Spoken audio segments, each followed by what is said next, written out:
और सांचे दरबार की जय। बोल बली की जय, भोलेनाथ की।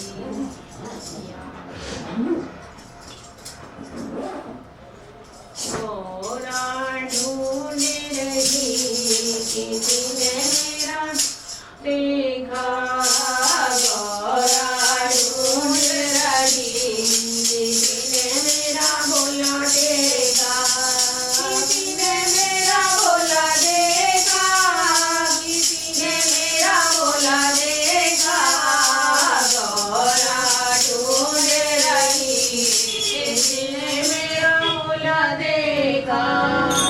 गोरा तेरा भोला हमने हरिद्वार में देखा, गोरा तेरा भोला हमने हरिद्वार में देखा, गंगा नहाते हुए ओ गोरा तेरा भोला देखा, गंगा नहाते हुए ओ गोरा तेरा भोला देखा, गोरा ढूंढ रही किसी ने मेरा भोला देखा, किसी ने मेरा भोला देखा, गोरा ढूंढ रही किसी ने मेरा भोला देखा।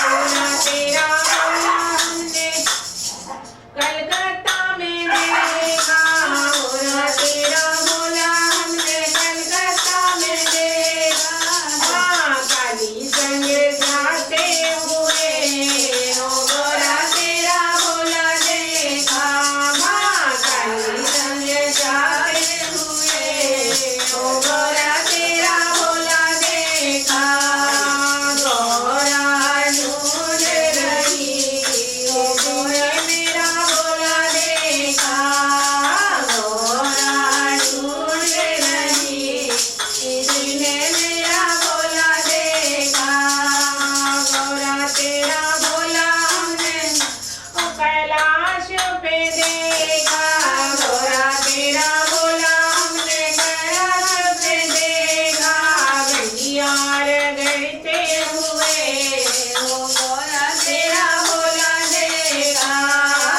गंगियार गढ़ते हुए ओ भोला गोरा तेरा भोला देखा, गोरा ढूंढ रही ओ गोरा तेरा भोला देखा, गोरा तेरा भोला हमने काना साथ देखा, गोरा तेरा भोला हमने काना संग देखा, सखियों संगे रात रचाया, ओ गोरा तेरा भोला देखा, गोरा ढूंढ रही किसी ने मेरा भोला देखा, किसी ने मेरा भोला देखा, किसी ने मेरा भोला देखा, गोरा तेरा भोला हमने त्रिवेणी में देखा, गोरा तेरा भोला हमने त्रिवेणी में देखा, ध्यान में मस्त होते हुए ओ गोरा तेरा भोला देखा, ध्यान में मस्त होते हुए ओ गोरा तेरा भोला देखा, गोरा ढूंढ रही ओ गोरे मेरा भोला देखा, किसी ने मेरा भोला देखा, किसी ने मेरा भोला देखा, गोरा तेरा भोला हमने मंदिर में देखा, गोरा तेरा भोला हमने मंदिर में देखा, मंदिर में देखा, गजानन संग देखा, कार्तिक संग देखा, माँ गोरा संग देखा, भोग लगाते हुए ओ गोरा तेरा भोला देखा, भोग लगाते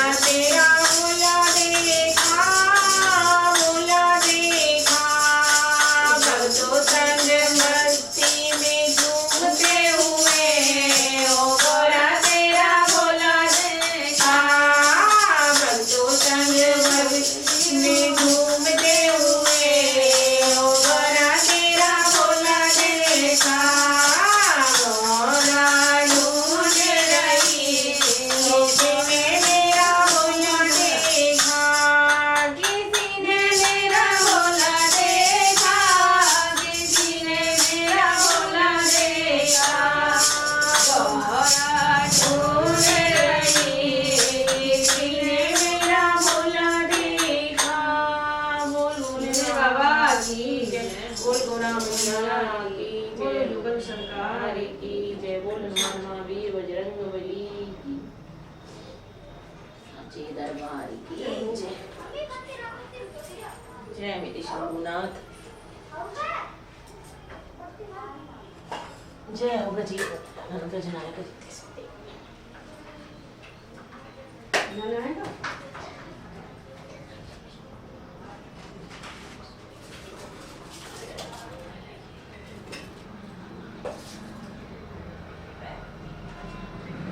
जय हो मेरे भगवान।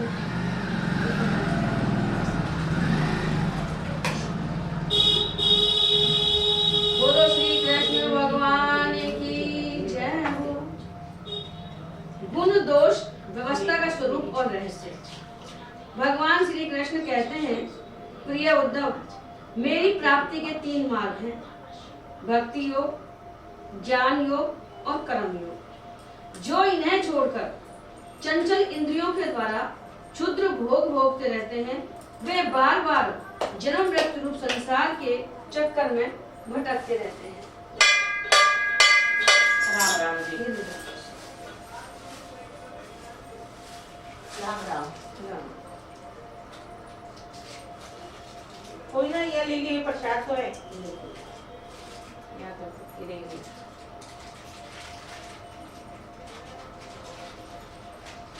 बोले बाबा बुला तो रही हो। बस इतनी कृपा बनाए रखना। जो आता है शाम के टाइम ना कहीं अब जाऊं भी ना, है ना मार्केट वार्केट की सब्जी होती है, मैं कोई काम भी जाए नहीं, यूं लगी रहे मंदिर में, इतनी शांति मिले, जल्दी जल्दी काम करूं। मैं घर की भी पूजा करनी है, गाय को दूध भी जल्दी काटूंगी, जल्दी जल्दी काम करूंगी, सब्जी वब्जी बना के अब जाते ही वहाँ फिर वो करना उल्टा ही। पहले मैं 7-8 साल रेगुलर आती रही, एक दिन भी ना छोड़ी, बस वही टाइम पे छोड़ी। पर वही बात है, अब शरीर पीछे होगा और फिर सही है। तो वही बात है, कृपा ही बात जब तक। जो इन्हें छोड़कर ज्ञान योग, भक्ति और कर्म योग को छोड़कर चंचल इंद्रियों के द्वारा क्षुद्र भोग भोगते रहते हैं, वे बार बार जन्म मृत्यु रूप संसार के चक्कर में भटकते रहते हैं। अपने अपने अधिकार के अनुसार धर्म में दृढ़ निष्ठा रखना ही गुण कहा गया है, और इसके विपरीत अनाधिकार चेष्टा करना दोष है। तात्पर्य यह है कि गुण और दोष दोनों की व्यवस्था अधिकार के अनुसार की जाती है, किसी वस्तु के अनुसार नहीं।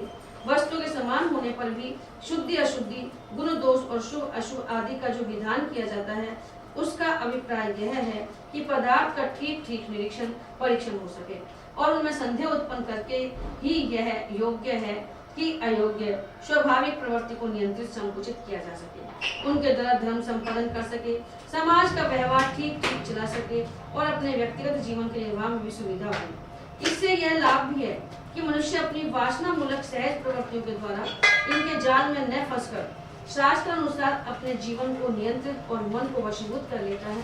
निष्पाप उद्धव, यह आचार मैंने ही मनु आदि का रूप धारण करके धर्म का भार ढोने वाले कर्म जड़ों के लिए उपदेश किया है। पृथ्वी, जल, तेज, वायु, आकाश, ये पंचभूत ही ब्रह्मा से लेकर पर्वत वृक्ष पर्यंत सभी प्राणियों के शरीर के मूल फल हैं। इस तरह से वे सब दृष्टि, शरीर की दृष्टि से तो समान ही है, सबका आत्मा भी एक ही है। प्रिय उद्धव, यद्यपि सबके शरीरों के पंचभूत समान है, फिर भी वेदों ने इनके वर्णाश्रम आदि अलग अलग नाम और रूप इसलिए बना दिए हैं कि ये अपनी वासना मूलक प्रवृत्तियों को संकुचित करके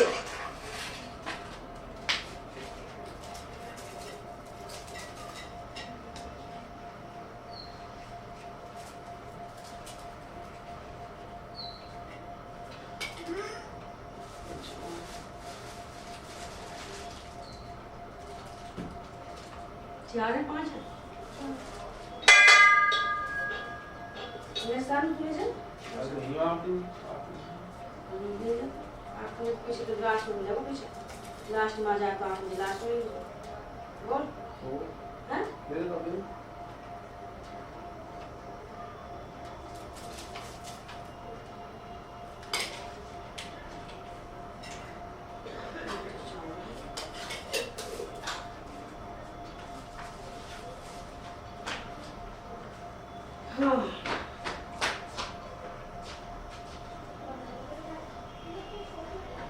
प्रिय उद्धव, यद्यपि सबके शरीरों के पंचभूत समान हैं, फिर भी वेदों ने इनके वर्णाश्रम आदि अलग अलग नाम और रूप इसलिए बना दिए हैं कि ये अपनी वासना मूलक प्रवृत्ति को संकुचित करके, नियंत्रित करके धर्म, अर्थ, काम, मोक्ष इन चारों पुरुषार्थों को सिद्ध कर सके।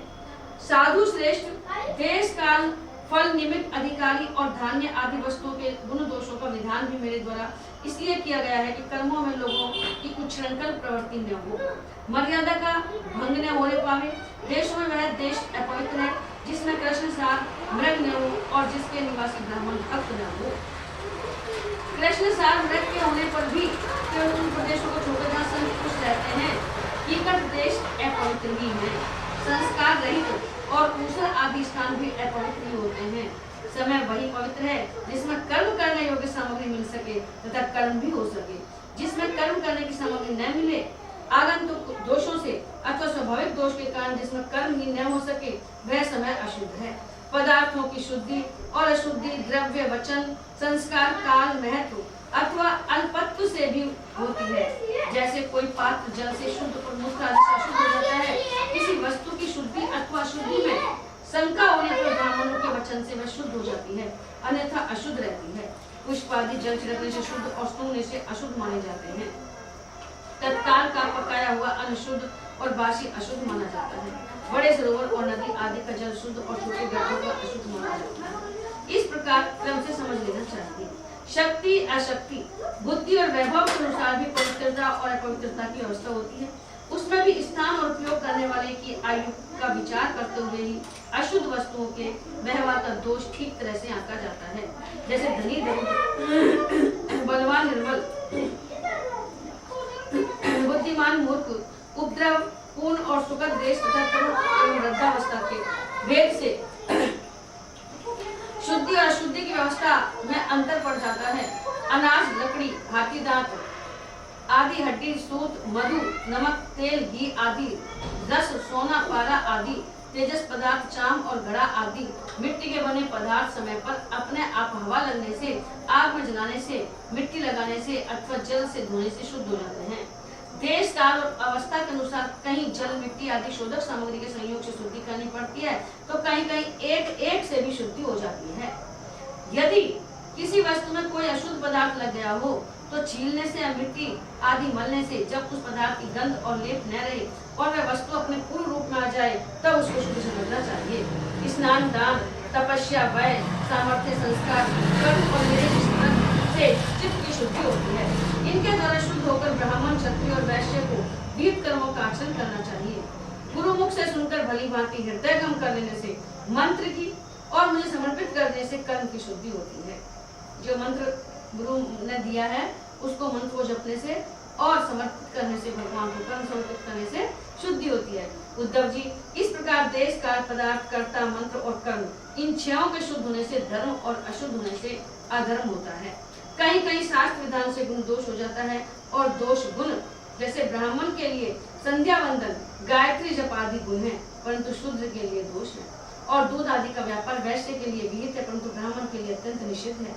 एक ही वस्तु के विषय में किसी के लिए गुण और किसी के लिए दोष का विधान गुण और दोषों की वास्तविकता का खंडन कर देता है और इससे यह निश्चय होता है कि गुण दोष का यह भेद कल्पित है। जो लोग पतित हैं वे पतितों का साथ करते हैं तो उन्हें पाप नहीं लगता, जबकि श्रेष्ठ पुरुषों के लिए यह सर्वथा त्याज्य है। जैसे गृहस्थ के लिए स्वाभाविक होने के कारण अपनी पत्नी का संग पाप नहीं है, परंतु सन्यासी के लिए घोर पाप है। उद्धव जी, बात तो यह है कि जो नीचे सोया हुआ है वह गिरेगा कहाँ? वैसे ही जो पहले से ही पतित है उनका अब और पतन क्या होगा? जिन जिन दोषों और गुणों से मनुष्य का चित्त प्रत हो जाता है उन्हीं वस्तुओं के बंधन से वह मुक्त हो जाता है। मनुष्यों के लिए यह निवृत्ति रूप धर्म ही परम कल्याण का साधन है, कर्मों, क्योंकि यही शोक, मोह और भय को मिटाने वाला है। उद्धव जी, विषयों में कहीं भी गुणों का आरोप करने से उस वस्तु के प्रति आसक्ति हो जाती है। आसक्ति होने से उसे अपने पास रखने की कामना हो जाती है और इस कामना की पूर्ति में किसी प्रकार की बाधा पड़ने पर लोगों में परस्पर कलह होने लगता है।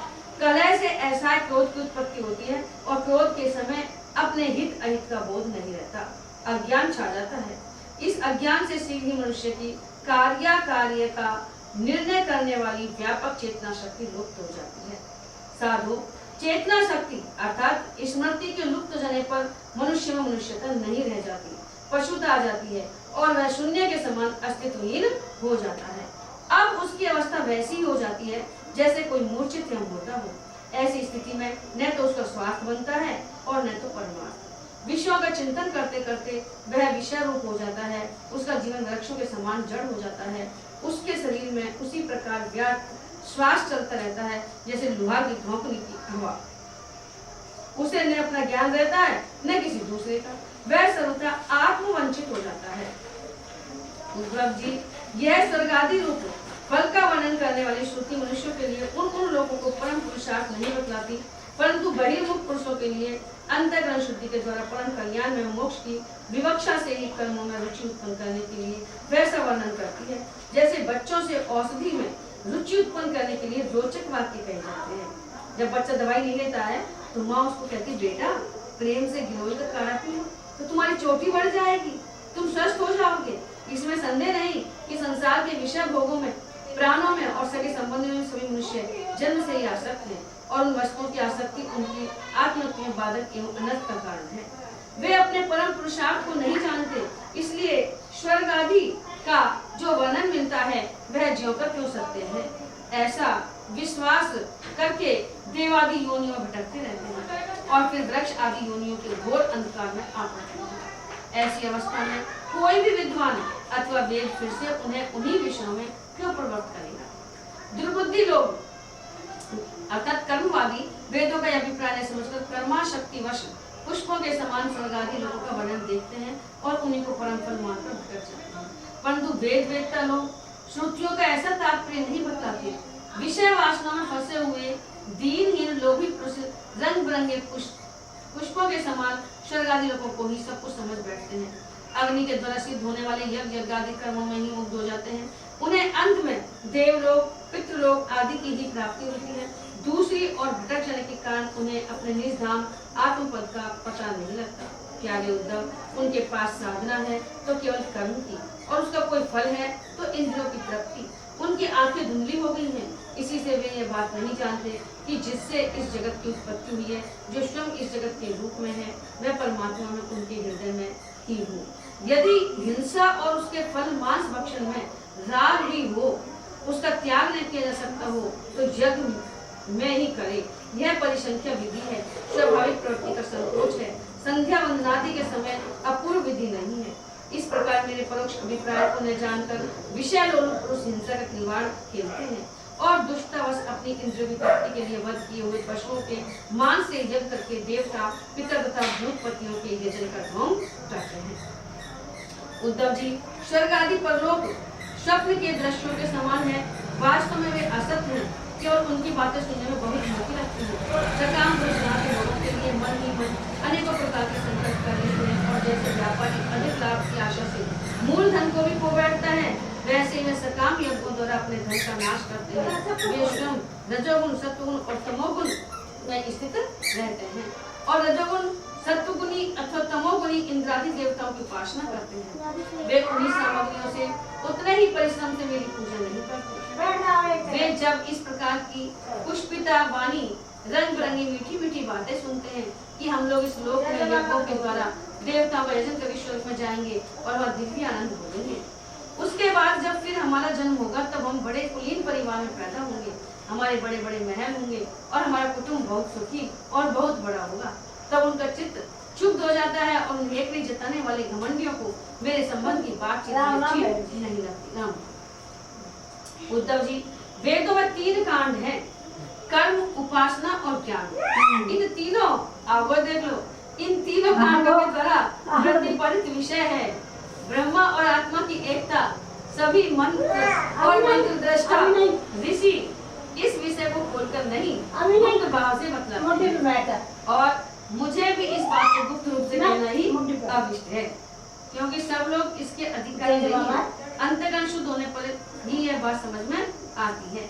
वेदों का नाम है शब्द ब्रह्म, वे मेरी मूर्ति है, इसी से उनका रहस्य समझना अत्यंत कठिन है। वह शब्द ब्रह्म परा, पश्यंती और मध्यमा वाणी के रूप में प्राण, मन और इंद्रिय में है। समुद्र के समान सीमा रहित और गहरा है। हाथ लगाना अत्यंत कठिन है। इसी से जैमिनी आदि बड़े बड़े विद्वान भी उसके तात्पर्य का ठीक ठीक निर्णय नहीं कर पाते। उद्धव, मैं अनंत शक्ति संपन्न एवं स्वयं अनंत ब्रह्म हूँ। मैंने ही वेद वाणी का विस्तार किया है।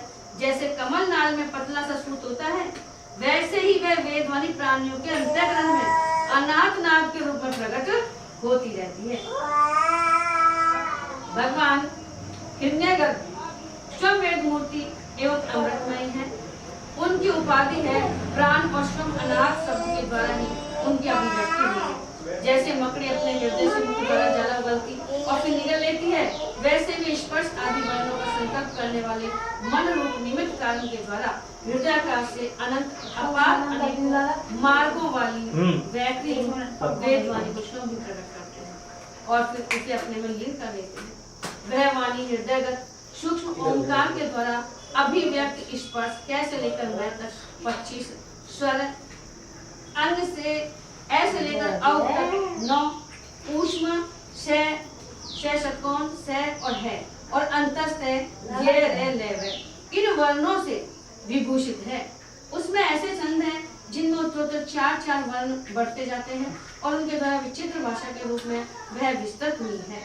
4 अधिक वर्णों वाले छंदों में से कुछ ये हैं: गायत्री, उष्णिक, अनुष्टुप, बृहति, पंक्ति, त्रिष्टुप, जगति, अतिछंद, अत्यष्टि, अतिजगति और विराट। वह वेदवाणी कर्म कांड में क्या विधान करती है, उपासना कांड में किन देवताओं का वर्णन करती है और ज्ञान कांड में किन प्रकृतियों का अनुवाद करके उनमें अनेकों प्रकार के विकल्प करती है। इन बातों को इस संबंध में श्रुति के रहस्यों को मेरे अतिरिक्त और कोई नहीं जानता।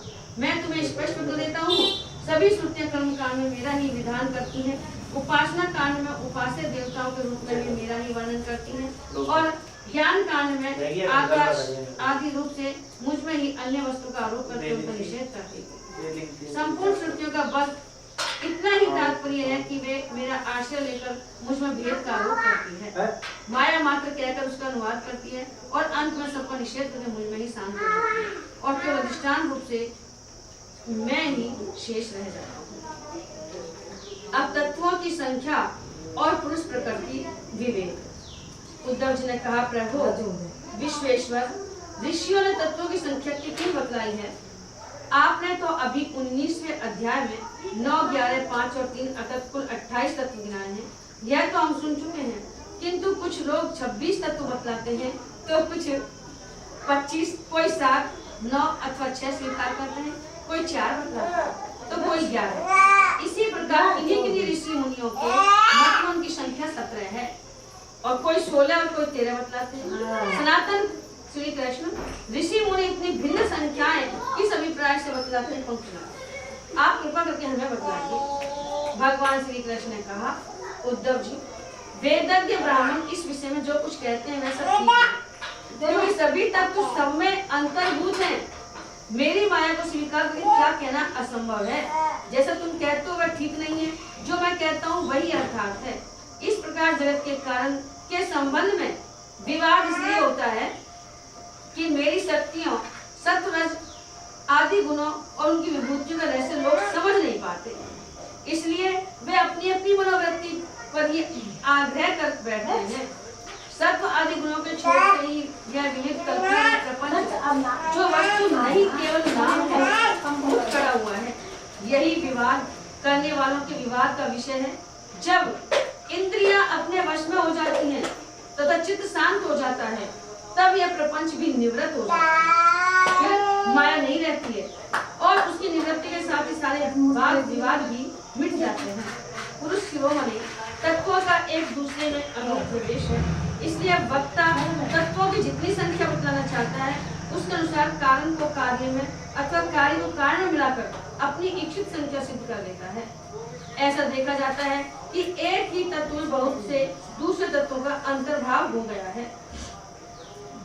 इसका कोई बंधन नहीं है कि किसका किसमें अंतर्भाव हो। कभी घट पट आदि कार्य वस्तुओं का उनके कारण मिट्टी सूत आदि, तो कभी मिट्टी सूत आदि का घटपट आदि कार्य में अंतर्भाव हो जाता है, त्रोहित हो जाते हैं। इसलिए वादी प्रतिवादियों में से जिसकी वाणी ने जिस कार्य को जिस कारण में अथवा जिस कारण को जिस कार्य में अंतर्भूत करके तत्वों की संख्या स्वीकार की है, वह हम निश्चय ही स्वीकार करते हैं, क्योंकि उनका वह उपादान युक्ति संगति है। उद्धव जी, जिन लोगों ने 26 संख्या, तत्वों की संख्या 26 बताई है, स्वीकार की, वे ऐसा कहते हैं कि जीव अनादिकाल से अविद्या से ग्रस्त हो रहा है। अपना जीव है जो जड़ है, अविद्या से ग्रस्त है हर समय ही। वह स्वयं अपने आप को नहीं जान सकता। बाहरी रूप को तो अपन जानते, लेकिन आंतरिक रूप को अपन नहीं जानते। उसे आत्मज्ञान कराने के लिए किसी अन्य सर्वज्ञ की आवश्यकता होती है। कोई संत भगवान मिले, कोई गुरु मिले, ज्ञानी मिले, जिसने आत्म तत्व प्राप्त कर लिया है, वो ही अपन को जना सकता है। जैसे मास्टर ही पढ़ा सके बच्चा को जो जाने जो, तो ऐसे ही जो ने भगवान को जान लिया है, वो ही अपन को जना सकता है, बता सकता है। इसलिए प्रकृति के कार्य कारण 24 तत्व, 25वां पुरुष और 26वां ईश्वर। बहुत ने 26 तत्व बताए, बहुत ने 28 बताए, बहुत ने 27। तो 26 ऐसे बताया है कि 24 तो तत्व है, 25वां पुरुष है और 26वां ईश्वर। इस प्रकार को 26 तत्व स्वीकार करने चाहिए। अब इन्होंने 25 तत्व माने, 25 तत्व मानने वाले कहते हैं कि इस शरीर में जीव और ईश्वर का अनुमान भी अंतर या भेद नहीं है। जीव और ईश्वर में अनुमान भी भेद नहीं है। जो जीव है वो ईश्वर है, जो ईश्वर है वही जीव है। ईश्वर जीव अंश अविनाशी, इसलिए कल्पना व्याप्त है। रही ज्ञान की बात, सो तो सत्वात्मिका प्रकृति है।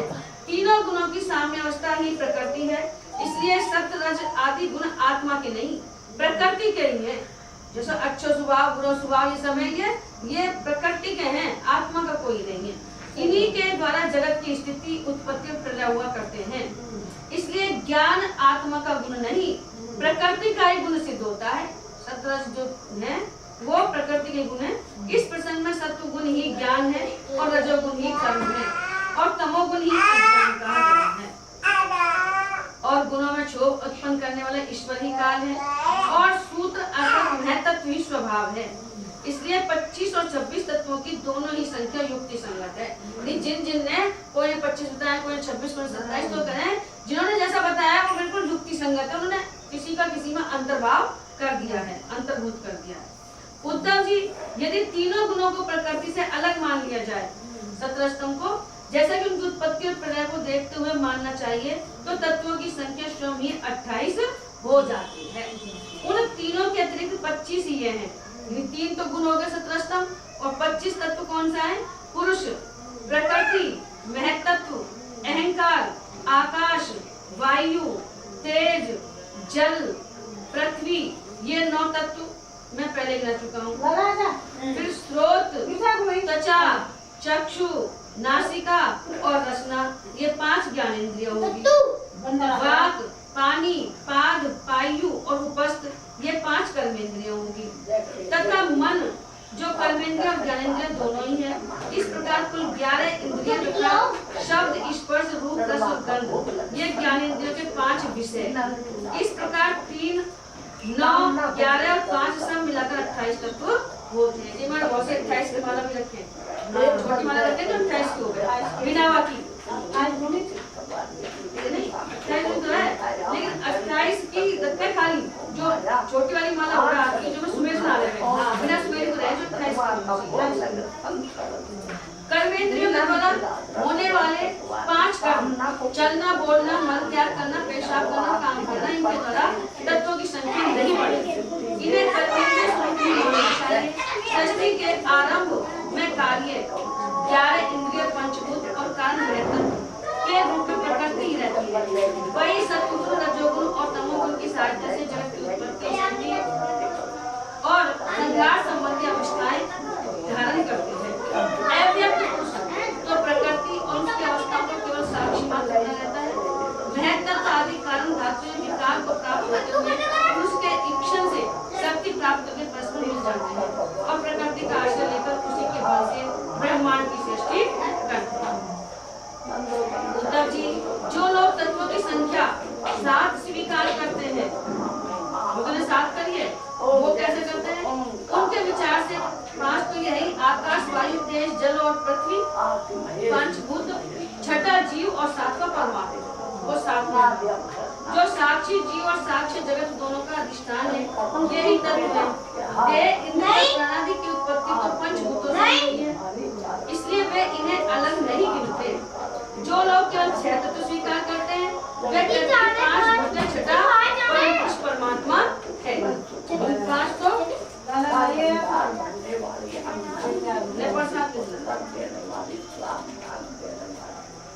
है परमात्मा अपने बनाए हुए पंचभूतों से युक्त होकर देह आदि की सृष्टि करता है।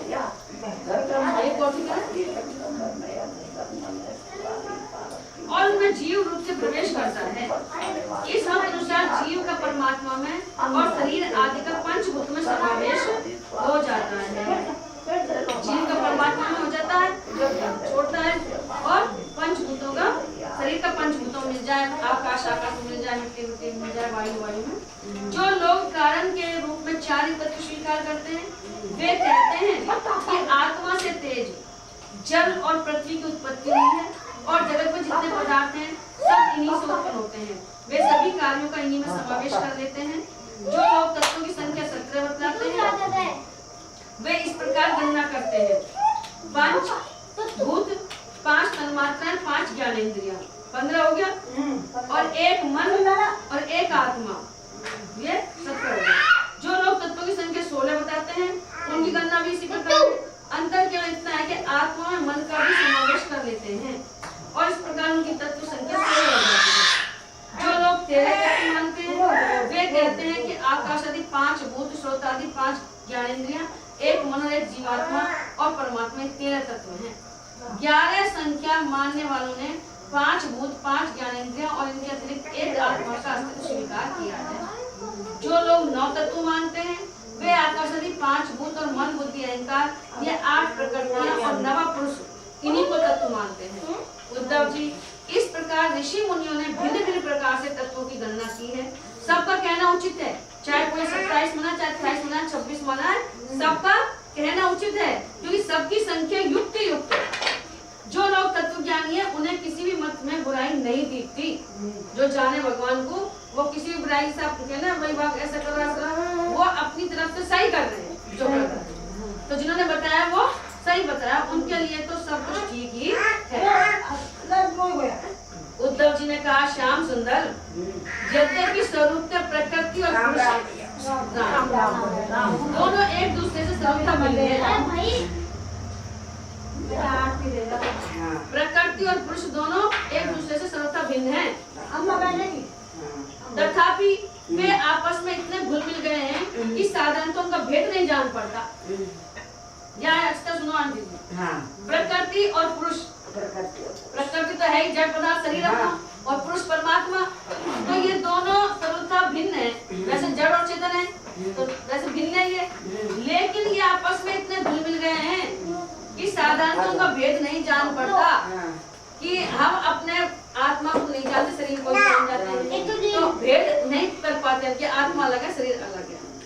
ये दोनों है अलग अलग, प्रकृति और पुरुष, लेकिन इनमें हमने इतना वो कर लिया, घुल मिल गए हैं, हम ज्यादा अपनापन दिखा लिया है, तो हम इनको अलग नहीं कर पाते। और संत लोग जो हैं जो अलग कर लेते हैं, आत्मा को अलग देखते हैं, शरीर को अलग देखते हैं, वो फिर परमात्मा से मिल जाते हैं। प्रकृति में पुरुष और पुरुष में प्रकृति अभिन्न से प्रतीत होते हैं, इनमें कोई भिन्नता नहीं दिखाई देती। इनकी भिन्नता स्पष्ट कैसे हो? उद्धव जी पूछ रहे हैं, इनको अलग अलग कैसे किया जाए, इनकी भिन्नता स्पष्ट कैसे हो? वैसे एक भी है और अलग भी है, दोनों ही तरीका के पर ज्ञान से अलग अलग हो जाते हैं। कमल नयन श्री कृष्ण, मेरे हृदय में इनकी भिन्नता और अभिन्नता को लेकर बहुत बड़ा संदेह है कि ये भिन्न है कि अभिन्न है, मुझे बताइए। आप तो सर्वज्ञ हैं, अपनी युक्त वाणी से मेरे संदेह का निवारण कर दीजिए। भगवान, आपकी ही कृपा से जीवों को ज्ञान होता है। उद्धव जी, भगवान आपकी कृपा से हम जैसे जीवों को ज्ञान होता है और आपकी माया शक्ति से उनके ज्ञान का नाश होता है। अपनी आत्मस्वरूपी माया की विचित्र गति आप ही जानते हैं और कोई नहीं जानता, अतएव आप ही मेरा संदेह मिटाने में समर्थ है। यह बताओ उद्धव जी ने कि कोई तो 25 तत्व बताए, कोई 28 तत्व बताए, कोई 27 बताए, कोई 26 बताए, कोई 17 बताए, कोई 11 बताए। जो तत्व को जानता है वो बिल्कुल सही बताया इन्होंने। जैसे 5 ज्ञानेंद्रिय, 5 कर्मेंद्रिय, एक मन, आत्मा, ईश्वर, इनको सबको से जोड़ के तो सबकी गणना होता है कि उन्होंने 27 ऐसे बताया, 28 ऐसे बताया, 16 ऐसे बताया, 17 ऐसे बताया। तो उन्होंने कहा कि सब जो तत्व ज्ञानी उन्हें किसी मतलब सही बताएं। हाँ, कोई बुराई नहीं दिखती जो तत्व के ज्ञानी है। जो संत पुरुष ने कोई राम को भजो, कोई कृष्ण को भजो, कोई तो ये करें कि भाई इनमें कोई बुराई नहीं, नाम तो वही है, सब उनका है। तो ऐसे ही तत्व उन्होंने सबने सही बताया। हम कौन बताया?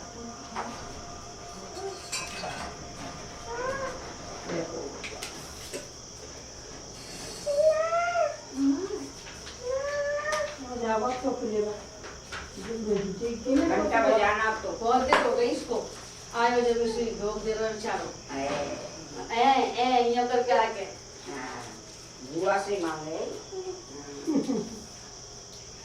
आज तो तुम्हारे सोबत में कर दिन चला आज मम्मी मामा लग रही है ऐसा आज कौन सा होगा? बड़ा होता है के नहीं पंत नया तुम्हें करी ना। हां ये सोबत के मार ना रही है अम्मा भी ना आया। अच्छा हमको बोलो ना तुम्हारे पीछे से नहीं आ रही है कि जी जी मिल गए तो भी पहुंच गए। जाओ मेरे मालिक। बड़ी बाबा की जय। अरे बाबा से गुरुवार है। यहाँ से ना मिले बाबा, ऊपर से ले। अब आपने नाच के लिए तो बाबा कोई तो मिला ही है। हाँ ये हो भगवान ले ला, सब समझाए, सब समझे। बोलो बजरंग बली की जय। आरती की जय।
जाना रे